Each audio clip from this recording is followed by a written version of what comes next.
Salut à tous. Alors aujourd'hui, je vous emmène à Plouézoc, un tout petit village à côté de Morlaix. Donc c'est en Bretagne pour rencontrer Julien de la Forge du Loup.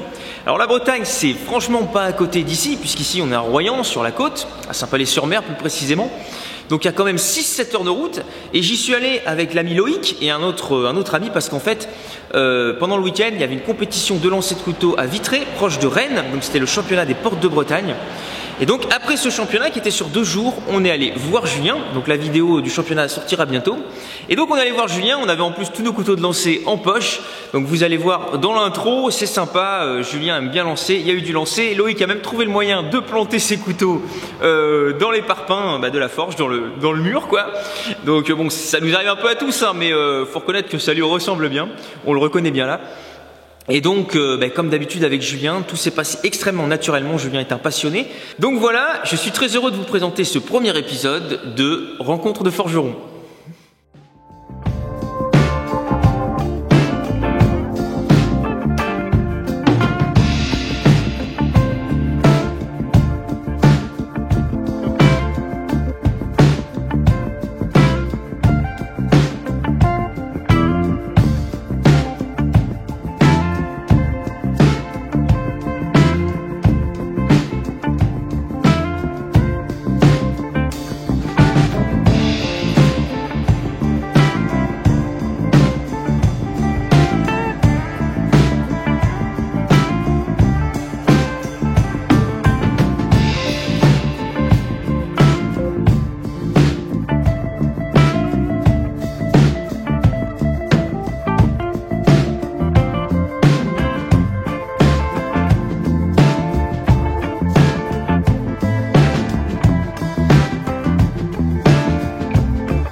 Salut Julien. Hello. Bon, un grand merci à toi de me re-accueillir ici. J'avais vraiment c'est vraiment pour moi un grand plaisir de revenir. J'étais déjà venu mettre quelques coups de marteau. Il m'avait donné quelques conseils. Donc, merci à toi de revenir surtout. Ouais, mais j'avais à cœur de t'avoir face à la caméra. Est-ce que déjà tu peux un petit peu nous expliquer ton parcours? Comment t'es arrivé à la forge, le feu que ça a déclenché en toi et ton parcours jusqu'ici? Histoire un peu particulière parce qu'à la base je suis ancien militaire, donc un autre métier complet. Ouais. Et je voulais pas faire carrière et j'avais un vrai attrait au niveau de la forge. Et donc plus jeune, je m'étais dit par où je pourrais commencer et j'allais enfant au Puy du Fou. Et j'ai pensé à ça. Et donc j'avais contacté la maison Hainaut au Puy du Fou, ceux qui géraient les forges du Puy du Fou, pour simplement faire un stage chez eux. Ça s'était bien passé et ils m'avaient gardé. Donc je me suis retrouvé là-bas quelques temps. Où j'ai appris directement, mes premiers coups de marteau étaient directement en public, donc ça met une pression assez particulière, hein, parce que tout le monde s'attend à voir un vrai forgeron et puis nous on arrive et c'est compliqué, mais mes premiers coups de marteau étaient comme ça, et donc forcément on apprend aussi beaucoup plus vite, parce qu'une pression pareille, forger devant une foule permanente, on y met vraiment du cœur, donc on y va beaucoup plus instinctivement, on progresse bien, on va dire. Et t'as accroché direct? Ah ouais. C'est vraiment la forge sur un marteau, ça voilà, je le dirai jamais assez. C'est un véritable coup de cœur, c'est une passion, c'est un métier incroyable. Se dire que voilà, être forgeron en 2021, c'est cool. C'est assez fascinant et surtout au-delà de ça, c'est le fait de travailler avec ces éléments, avec cette puissance. Justement, ce qui vient de la terre, tout ce qui va avec, c'est ça qui est fascinant. Et la continuité de quelque chose, c'est la continuité de la civilisation aussi. Exactement, de toute façon la forge a toujours suivi l'histoire humaine et régie par l'histoire humaine. On parle de l'âge du cuivre, du bronze, du fer, de l'acier ensuite, et ainsi de suite. Donc effectivement, l'histoire humaine est entièrement suivie par ça. Oui, pas de civilisation sans forge. Complètement. Pas d'outils, pas d'armes. Pas d'agriculture, pas de guerre. Voilà, c'est ça. On est bien Ça aurait été compliqué. Et donc après le Puy du Fou, tu as continué? Alors j'ai passé un diplôme en ferronnerie d'art, je suis parti dans le Jura à Saint-Amour. Où c'était très sympa pendant un an. J'étais en alternance aux ateliers Bataillard pendant un an, c'était super sympa. Et ensuite, je suis parti complètement ailleurs, parce que la vie a fait qu'ensuite trouver un boulot en forge, c'est très compliqué. Ouais. On s'est installé ensuite en Bretagne, donc j'ai fait autre chose le temps de pouvoir déjà se poser et puis voir venir. Et ensuite, j'ai eu l'opportunité de cette forge ici à Plouézoc, donc dans le Finistère. Donc, propriétaire justement Louis Local, qui est une forge qui est là depuis 125 ans, il y a toujours eu des forgerons, et j'ai pu récupérer justement les outils et repartir. Et donc ferronnerie, aujourd'hui on te connaît surtout pour la coutellerie. C'est ça. Mais tu es aussi ferronnier. Je fais aussi de la ferronnerie d'art. Voilà. J'avoue que j'ai tellement de demandes en coutellerie que je fais de moins en moins de ferronnerie, mais j'aime bien garder ce côté un peu ferronnerie aussi, qui est très important. Qui est fascinant justement, c'est vraiment la coutellerie, il y a l'effet, voilà, le couteau, on sait, il y a tout un univers autour, oui. Mais la ferronnerie, c'est un savoir-faire qui ne doit pas disparaître, qui doit absolument qui doit absolument pas disparaître. C'est une technique très particulière. La France à ce niveau-là a une aura particulière en ferronnerie. Hein. On prend juste l'exemple le plus connu, on va dire, ça va être la place Stanislas à Nancy. C'est exceptionnel comme ferronnerie. Tout ce qu'on peut voir dans les grandes villes, la ferronnerie, même dans le sud de la France, il y a énormément de forgerons ferronniers dans le sud de la France, hein, ça forge beaucoup. Et la forge européenne en général, et pas que d'ailleurs, hein, la forge de toute façon c'est universel. Oui. On retrouve la ferronnerie partout, la coutellerie partout, c'est les griffes de l'homme en coutellerie, et c'est le maintien de l'homme, on va dire, en ferronnerie. C'est vraiment ce côté artistique qui prime et qui doit garder, enfin qui doit rester.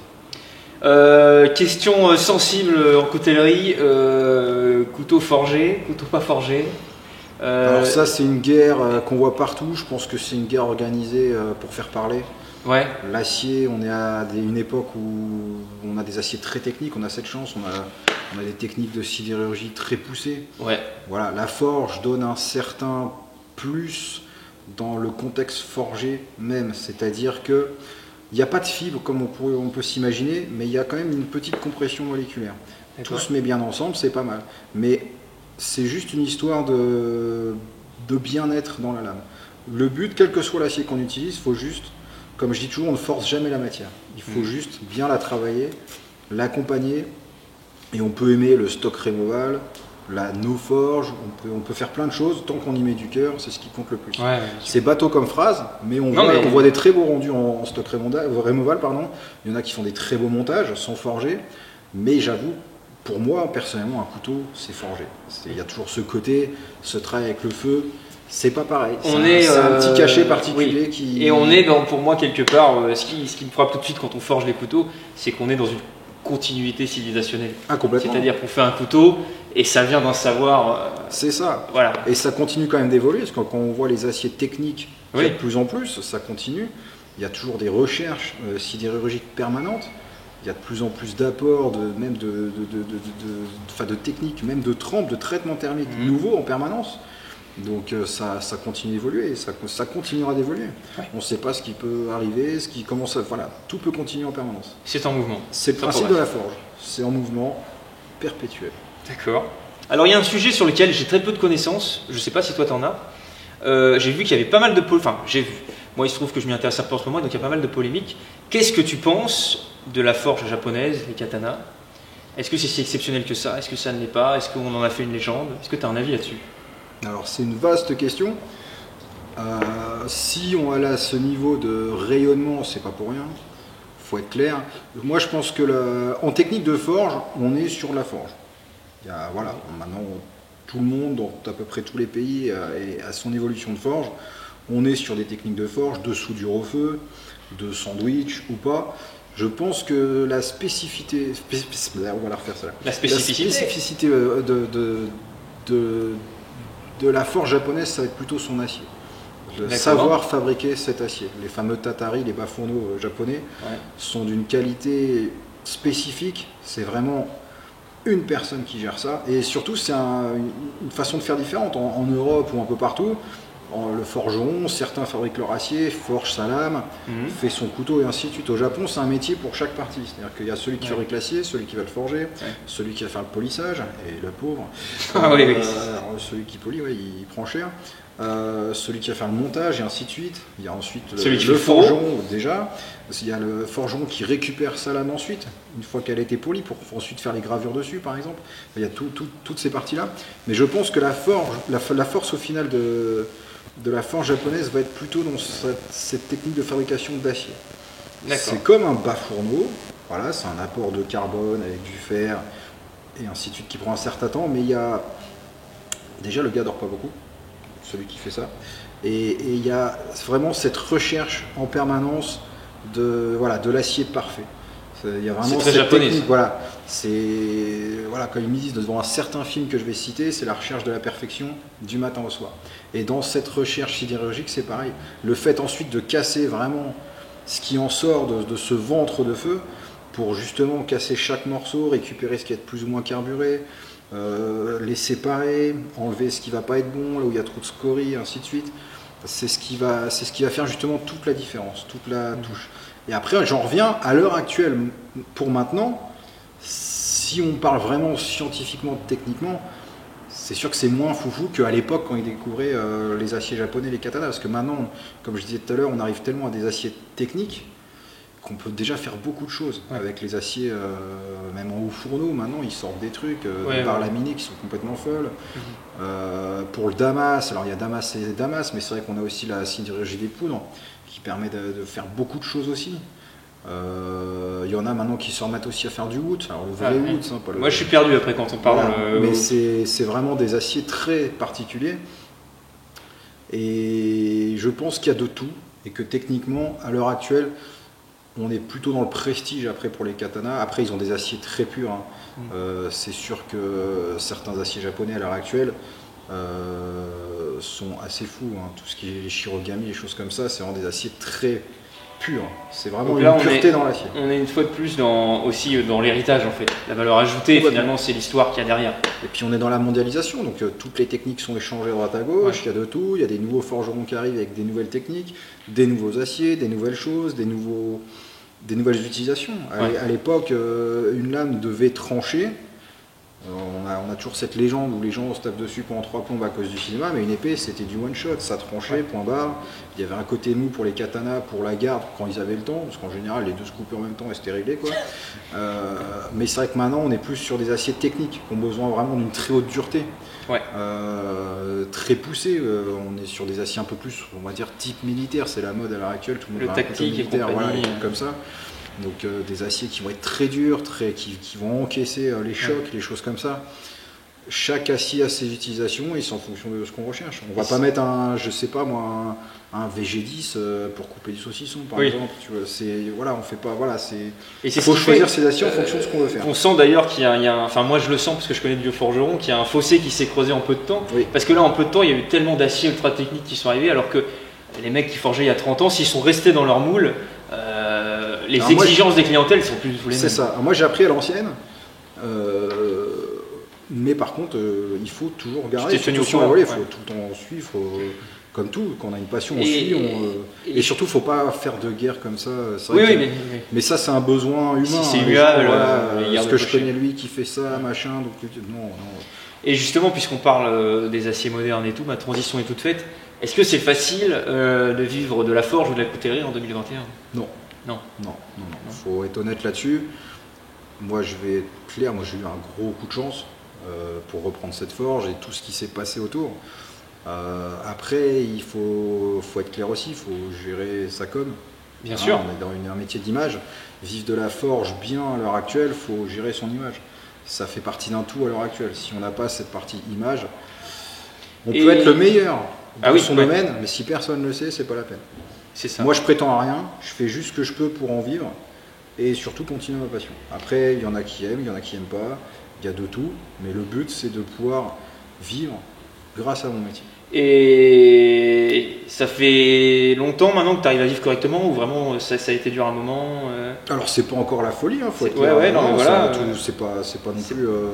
On n'est pas mais 3 000 voilà, € par mois, ça, mais non, c'est sûr.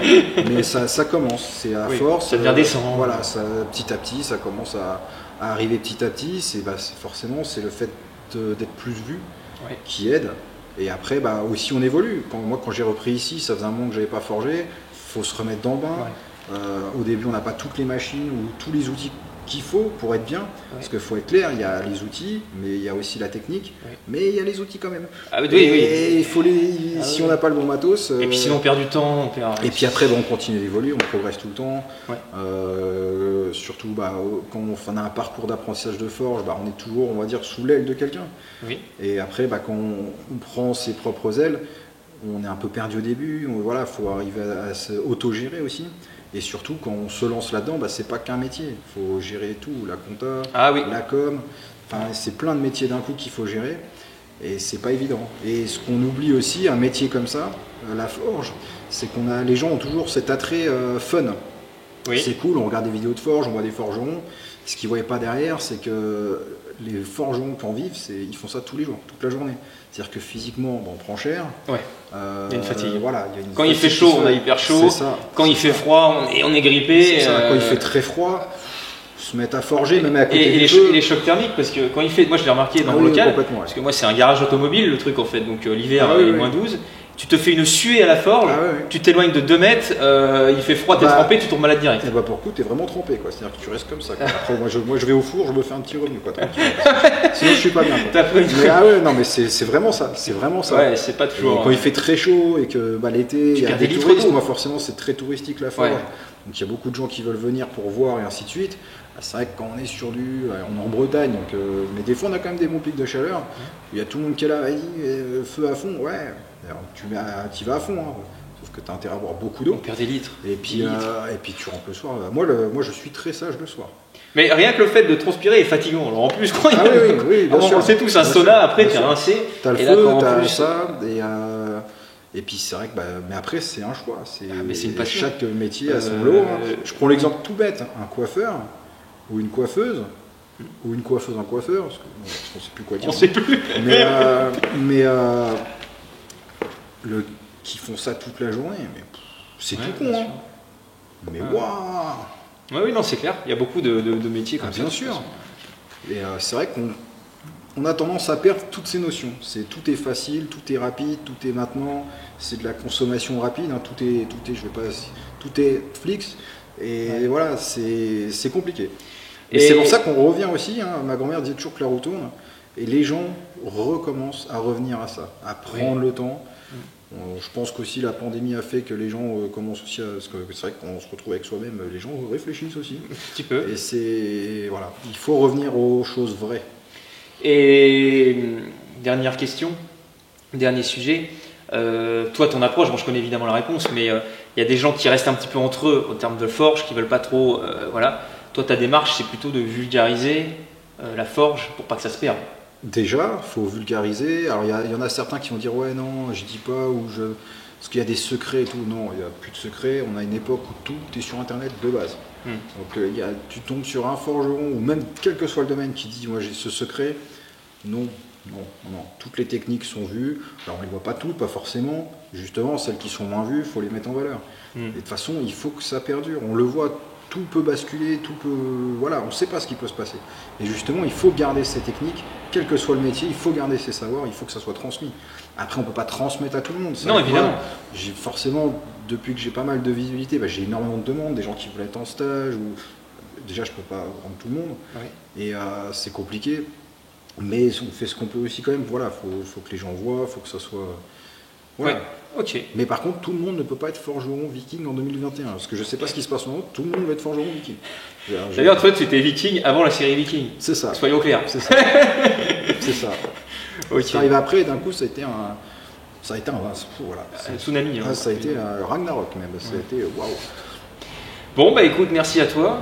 Toujours un grand plaisir de parler forge avec toi. Merci beaucoup d'être venu. Le meilleur pour la suite, et puis je reviendrai. Hein. Toi aussi, hein. Et et puis il faut lancer.